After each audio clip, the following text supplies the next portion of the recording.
Hello guys, welcome to fitness my life. दोस्तों, आज से हम लोग शुरू करने जा रहे हैं weight loss series for beginners. और ये उन सभी लोगों के लिए है जो वेट तो कम करना चाहते हैं बट उनको ये नहीं पता कि हमें स्टार्ट कहां से करना है, किन किन बातों का हमें ध्यान रखना है, क्या हमारा न्यूट्रिशन होना चाहिए, क्या डाइट होनी चाहिए और क्या हमारा वर्कआउट होना चाहिए। और ये सारी बातें दोस्तों स्टेप बाय स्टेप मैं इस पूरी सीरीज में करने वाला हूं, तो प्लीज आप नोटिफिकेशन जरूर ऑन कर लें ताकि एक भी वीडियो मिस ना हो। और दोस्तों, सबसे अच्छी बात, ये जो पूरी सीरीज है ये मेल फीमेल दोनों के लिए है, इसे दोनों फॉलो कर सकते हैं बिकॉज जो वेट लॉस का कॉन्सेप्ट है वो सबके लिए सेम रहता है। और उसके साथ साथ दोस्तों ये उन लोगों के लिए भी है जो स्किनी फैट से परेशान हैं, यानी कि जिनका बॉडी फैट परसेंटेज ज्यादा है और मसल मास कम है। सो ओवरऑल दोस्तों ये जो पूरी सीरीज है उन सभी लोगों के लिए है जो हेल्दी वेट लॉस के साथ साथ एक हेल्दी लाइफस्टाइल को अडैप्ट करना चाहते हैं ताकि जो वेट लॉस हमने किया है उसे हम लाइफ लॉन्ग सस्टेन कर सकें। और आज का वीडियो दोस्तों बहुत ज्यादा इंपॉर्टेंट है बिकॉज आज हम समझेंगे कि वेट लॉस के पीछे क्या लॉजिक है, क्या साइंस है, ये काम कैसे करता है, ताकि जो आने वाले वीडियोस हैं उनको समझने में हमें कोई दिक्कत ना हो और जो हमारी वेट लॉस जर्नी है वो काफी आसान हो जाए। So guys, with that let's get started. Guys, जब भी हम लोग वेट लॉस की बात करते हैं तो दो चीजें हमारे दिमाग में आती हैं। पहला हमारी डाइट यानी कि न्यूट्रिशन, दूसरा हमारी फिजिकल एक्टिविटीज यानी कि हमारा वर्कआउट। और मेरे हिसाब से वेट लॉस के लिए वर्कआउट से भी ज़्यादा इंपॉर्टेंट है आपकी डाइट, आपका न्यूट्रिशन। अगर आपकी डाइट सही नहीं है तो जो वर्कआउट आप कर रहे हैं शायद वो आपको बेस्ट रिजल्ट्स ना दे। इसलिए दोस्तों इस पूरी सीरीज में हम लोग डाइट न्यूट्रिशन पे ज़्यादा फोकस करेंगे। और जैसा कि आपको पता है फूड से हमें मिलती है एनर्जी और वो एनर्जी हम यूज़ करते हैं हमारे दिन भर की फिजिकल एक्टिविटीज़ में। और ये जो एनर्जी है दोस्तों इसको हम मेजर करते हैं कैलोरीज में।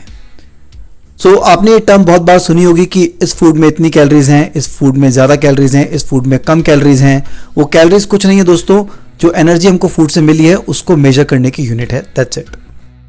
सपोज कीजिए मैंने एक एप्पल खाया, उस एप्पल से मुझे मिली 95 कैलोरीज, यानी कि 95 कैलोरीज वर्थ जो एनर्जी है वो मुझे मिली एक एप्पल से।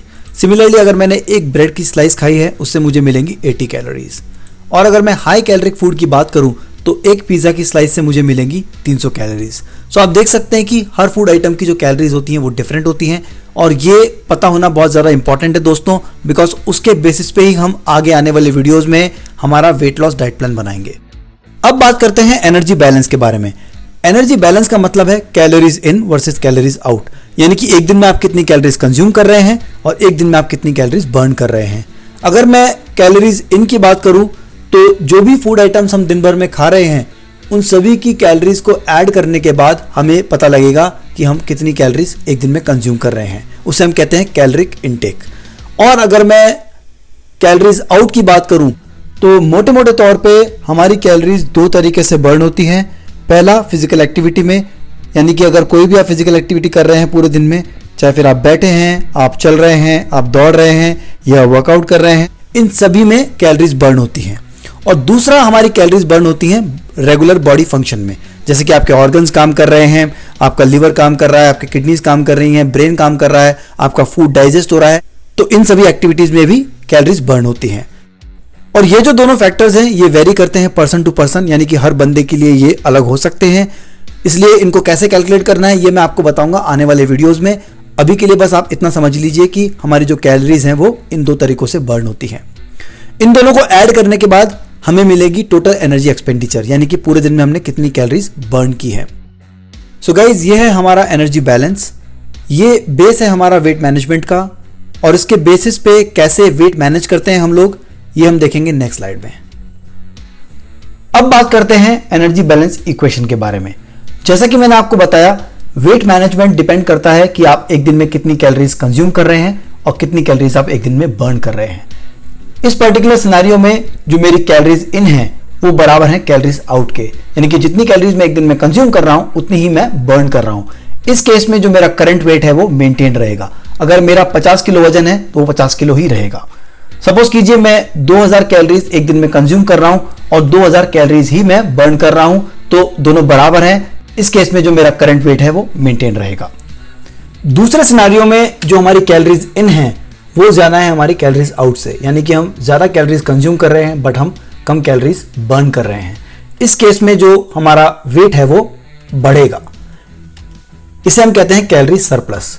सपोज कीजिए मैं 2500 कैलोरीज कंज्यूम कर रहा हूं बट मैं बर्न कर रहा हूं केवल 2000 कैलोरीज। ये जो एक्स्ट्रा 500 कैलोरीज हैं वो मेरी बॉडी में स्टोर होगी एज ए फैट और मेरा जो वेट है वो गेन होगा। इसलिए दोस्तों हमें ध्यान रखना है कि जो हमारी कैलोरीज इन है वो ज्यादा नहीं होनी चाहिए हमारी कैलोरीज आउट से। तीसरा जो सिनेरियो है दोस्तों, ये हमारी पूरी सीरीज का बेस है, ये समझना बहुत ज्यादा जरूरी है। इस केस में जो कैलोरीज इन है हमारी वो कम है कैलोरीज आउट से, मतलब कि हम कम कैलोरीज कंज्यूम कर रहे हैं बट हम बर्न कर रहे हैं ज्यादा कैलोरीज। इस केस में जो हमारा वेट है वो कम होगा, इसे हम कहते हैं कैलोरी डेफिसिट। सपोज कीजिए मैं 2000 कैलोरीज कंज्यूम कर रहा हूं बट मैं बर्न कर रहा हूं 2500 कैलोरीज। तो ये जो एक्स्ट्रा 500 कैलोरीज हैं वो मेरी बॉडी लेगी स्टोर्ड फैट से। जो मेरी बॉडी में स्टोर्ड फैट है वो एज ए फ्यूल काम करेगा और मेरी बॉडी उसको कंज्यूम करेगी और मेरा जो बॉडी वेट है, बॉडी फैट है वो कम होना शुरू हो जाएगा। इसलिए दोस्तों वेट लॉस के लिए हमें ध्यान रखना है कि हमें कैलोरी डेफिसिट में रहना है ताकि जो स्टोर्ड फैट है हमारी बॉडी का वो कम हो सके। ये हमारी पूरी सीरीज का बेस है। अगर आपको ये समझ में आ गया तो आगे आने वाले सारे वीडियोस आपको बहुत ही आसानी से समझ में आ जाएंगे। गाइस एक चीज मैं और क्लियर कर दूं, मार्केट में चाहे वेट लॉस की कितनी भी डाइट्स आ जाएं, फिर वो कीटो डाइट हो, एटकिंस डाइट हो, पेलियो डाइट हो, intermittent fasting and what not, सभी का जो बेस है आपका वो है कैलोरी डेफिसिट। अगर आपको वेट लॉस करना है, अगर आपको फैट लॉस करना है तो आपको कैलोरी डेफिसिट में आना ही पड़ेगा and that is the only way to lose fat naturally. और दोस्तों इसका कोई वर्क अराउंड नहीं है, ना ही कोई शॉर्टकट है। तो अगर आपको वेट लॉस करना है तो प्लीज आप कैलोरी डेफिसिट को फॉलो कीजिए, ना कि ऐसी किसी फैंसी डाइट को। गाइस नेक्स्ट वीडियो में हम लोग देखेंगे कि रियल लाइफ में हम कैसे कैलोरी डेफिसिट को क्रिएट करते हैं, कौन कौन से फैक्टर्स उनको इफेक्ट करते हैं और वेट लॉस करने का सबसे इफेक्टिव तरीका कौन सा है। उसके अलावा मैं बात करूंगा मैक्रोज के बारे में और उनका क्या रोल है वेट लॉस में, और भी बहुत सारी बातें करेंगे। तो प्लीज नेक्स्ट वीडियो जरूर देखें। That's all for this video guys. Thanks for watching. See you next time.